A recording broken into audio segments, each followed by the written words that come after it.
യെശയ്യാ പ്രവാചകന്റെ പുസ്തകം 40-ാം അധ്യായത്തിന്റെ 29-ാമത്തെ വചനമാണ് ഇന്ന് ദൈവം നിങ്ങളോട് സംസാരിക്കുന്നത്. ക്ഷീണിച്ചിരിക്കുന്നവന് ശക്തി നൽകുന്നു, ബലമില്ലാത്തവന് ബലം വർദ്ധിപ്പിക്കുന്നു. യെശയ്യാ പ്രവാചകൻ ഒരു ജനതയെ നോക്കി പ്രവചിക്കുകയാണ്. ദൈവത്തെ കാത്തിരിക്കുന്നവർ ശക്തിയെ പുതുക്കും, അവർ കഴുകന്മാരെ പോലെ ചിറകടിച്ചു കയറും.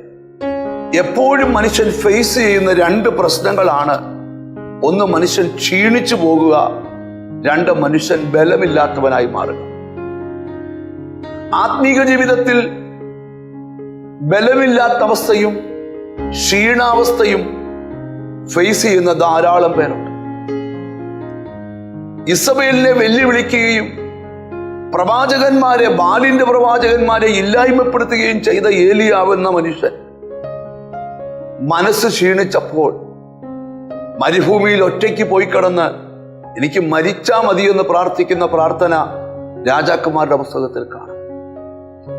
ഒരു മനുഷ്യന്റെ മനസ്സ് ക്ഷീണിക്കുമ്പോഴാണ് അവന് ബലഹീനനായി മാറുന്നത്. ജീവിതത്തെക്കുറിച്ച് മടുപ്പുണ്ടാകും, ജീവിക്കേണ്ടെന്ന് തോന്നും. അതിന്റെ എല്ലാം കാരണം മനസ്സ് ക്ഷീണിക്കുമ്പോഴാണ്. എന്നാൽ ഇവിടെ യെശയ്യാവ് ആത്മാവിൽ പ്രവചിക്കുക.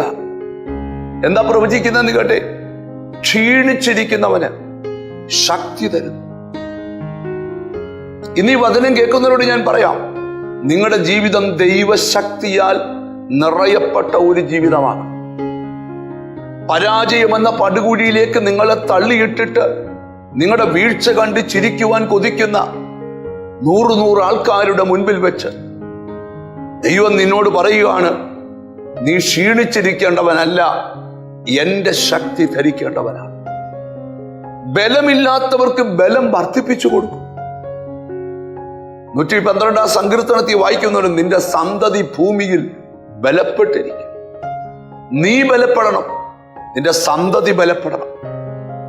നിന്റെ ക്ഷീണാവസ്ഥകൾ മാറി ഈ ദിവസങ്ങളിൽ ദൈവത്തിൽ നിന്ന് ശക്തിയെ പ്രാപിച്ച്, നിന്റെ ബലമില്ലാത്ത അവസ്ഥ മാറി ദൈവത്തിൽ നിന്ന് ബലപ്പെടുന്ന അനുഭവങ്ങൾ പ്രാപിച്ച് മുന്നോട്ട് പോകാൻ ദൈവം നിങ്ങളെ സഹായിക്കട്ടെ. കണ്ണുകളെ അടയ്ക്കാം, പ്രാർത്ഥിക്കാം.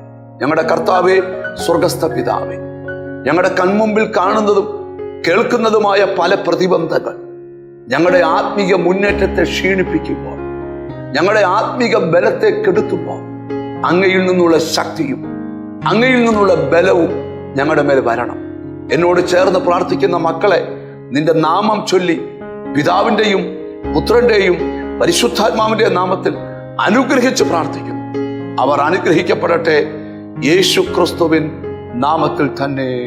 ആമേൻ. ക്ഷീണിച്ചിരിക്കുന്ന നിന്നെ ശക്തി കൊണ്ട് നിറയ്ക്കും, ബലമില്ലാത്ത നിന്നെ ബലം കൊണ്ട് നിറയ്ക്കും. God bless you.